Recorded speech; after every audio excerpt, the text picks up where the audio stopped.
రాథోడ్ గారు, రవీంద్రన్న గారు, కవిత గారు, చంద్రశేఖర్ రెడ్డి గారు, నవీన్ రెడ్డి గారు, కాలేరు వెంకటేశన్న గారు, వేదిక మీద ఉన్న పెద్దలు, మరి మన కేసీఆర్ గారి జన్మదిన వేడుకలను ఇంత అద్భుతంగా జరుపుకోవడానికి వచ్చినటువంటి బీఆర్ఎస్ కుటుంబ సభ్యులకు, మీడియా మిత్రులందరికీ పేరు పేరున నమస్కారం తెలియజేస్తా ఉన్నా.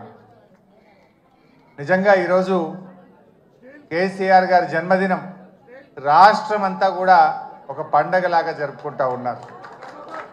కేసీఆర్ అంటే ఒక వ్యక్తి కాదు, కేసీఆర్ అంటే ఒక నాయకుడు కాదు, కేసీఆర్ అంటే 4 కోట్ల ప్రజల భావోద్వేగం. 1954లో మన కేసీఆర్ గారు పుట్టారు. ఇప్పుడు 2024 25వ సంవత్సరం.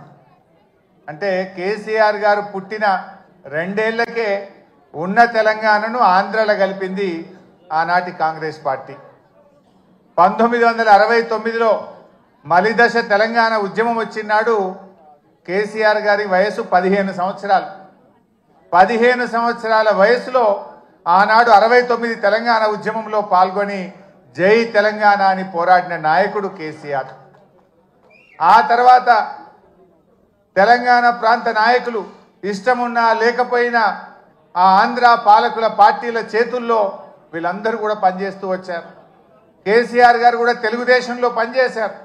ఎప్పటికప్పుడు తెలంగాణ కోసం పార్టీలో ఉంటూనే మాట్లాడుతూ వచ్చారు. కానీ అన్నీ గమనించిన తర్వాత ఇంకా రాష్ట్ర ఏర్పాటు తప్ప తెలంగాణకు మోక్షం లేదు, సమైక్య రాష్ట్రంలో న్యాయం జరగదనుకున్నారు కనుక ఆనాడు కరెంటు బిల్లులు పెంచితే ఇది తెలంగాణ రైతుల పాలిట ఉరితాడైతుందని చెప్పి అన్నీ ఆలోచించి వందల వేల గంటల మేధోమదనం జరిపి తెలంగాణ ఉద్యమానికి కేసీఆర్ గారు శ్రీకారం చుట్టారు. కానీ ఆ రోజు ఒక అపవాదం ఉండేది. ఎవరు జై తెలంగాణ అన్నా పదవి కోసమే జై తెలంగాణ అంటున్నారని. 69కి 2001 మధ్య అనేక మంది నాయకులు జై తెలంగాణ అని ఉద్యమాన్ని ప్రారంభించుడు, పదవి రాగానే మధ్యలో వదిలిపెట్టుడు.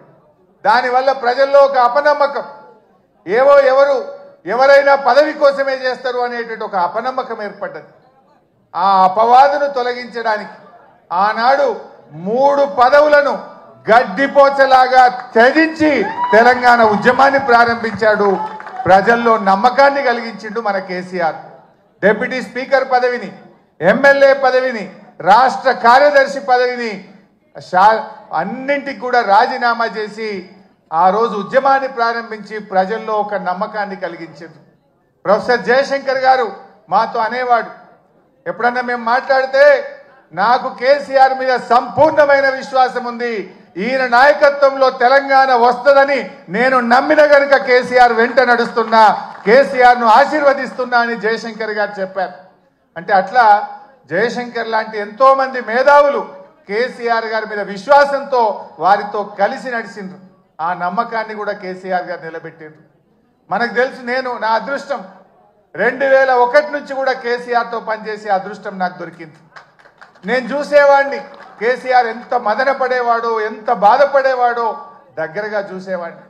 కొంతమంది కేసీఆర్ గారి మీద వ్యక్తిత్వ హననానికి పాల్పడేవారు. రకరకాలుగా ఆయనను ఎన్ని రకాలుగా బదనాం చేసేవారంటే, ఒకడైతే ఇక బీమారైంది ఇక లేస్తనే లేడంటాడు, ఇంకోటి అంటాడు. ఎన్ని రకాలుగా వేధించినా, బాధ పెట్టినా, వ్యక్తిత్వ హననానికి పాల్పడినా మొండి ధైర్యంతో ఆయన పోరాటం చేసిండు, తెలంగాణ వైపు అడుగులు వేసిండు. That is KCR. ఎక్కడ బాధపడ్డా, కుంగిపోయినా, వెనకడుగు వేసిన, పదవులకు ఆశపడినా ఇవాళ మనం తెలంగాణలో ఉండేవాళ్ళం కాదు. ఇవాళ తెలంగాణ వచ్చిందంటే అది కేసీఆర్ గారి మొండి పట్టుదల, ధైర్యం, ఆయన పోరాటం వల్ల ఇవాళ తెలంగాణ వచ్చింది. నవంబర్ 29, 2009 ఇది ఇవాళ డిసెంబర్ 17 ఫిబ్రవరి 17 మనకు ఎంత ముఖ్యమో నవంబర్ 29 కూడా చరిత్ర పుటల్లో అంతే ముఖ్యమైన దినం. ఆనాడు కేసీఆర్ గారు ఇంకా లాభం లేదు, కేసీఆర్ చచ్చుడో తెలంగాణ వచ్చుడో, అయితే తెలంగాణ జైత్రయాత్ర లేదంటే నా శవయాత్ర అని చెప్పి ఆమరణ నిరాహార దీక్ష కూర్చున్నటువంటి నాయకుడు మనం చూసాం. గాంధీజీ గారి సత్యాగ్రహం చూసాం, పొట్టి శ్రీరాములు